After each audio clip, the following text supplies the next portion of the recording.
रत्नागिरी शहर सोमवारी रात्री एका भीषण आणि थरारक घटनेनं हादरलं। शहरातील मांडवी येथील भुते नाका परिसरात एका मद्यधुंद तरुणानं हातात कोयता घेऊन मोठा दहशतवाद माजवला।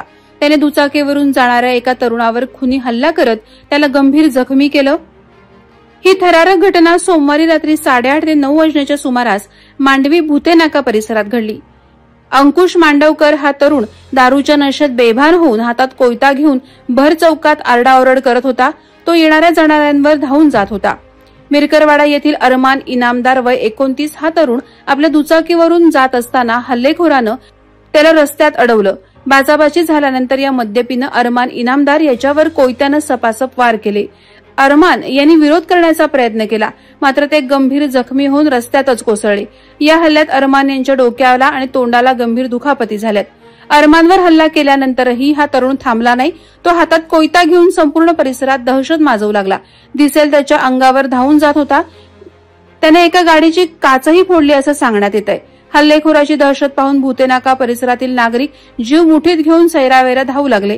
अनेकांनी त्याला आवरण्याचा प्रयत्नही केला, पण तो कोणाचाही ऐकण्याच्या मनस्थितीत नव्हता।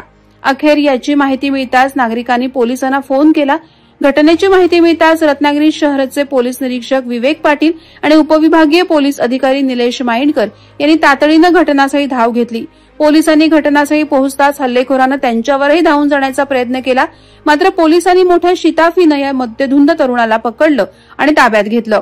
या प्रकाराने संतप्त झालेल्या स्थानिक जमावाने हल्लेखोराला त्याच्या ताब्यात देण्याची मागणी केली, मात्र पोलिसांनी परिस्थितीचं गांभीर्य लक्षात घेऊन त्याला सुरक्षितपणे पोलीस गाडीतून नेलं। जखमी झालेला तरुण अरमान इनामदार यांच्यावर सध्या जिल्हा शासकीय रुग्णालयात उपचार सुरू आहेत। या घटनेमुळे मिरकरवाड्यातील नागरिकांनी रुग्णालयात मोठी गर्दी केली होती। पोलीस या हल्ल्यामागील नेमकं कारण आणि हल्लेखोराचा उद्देश काय होता याचा पुढील तपास करत आहेत।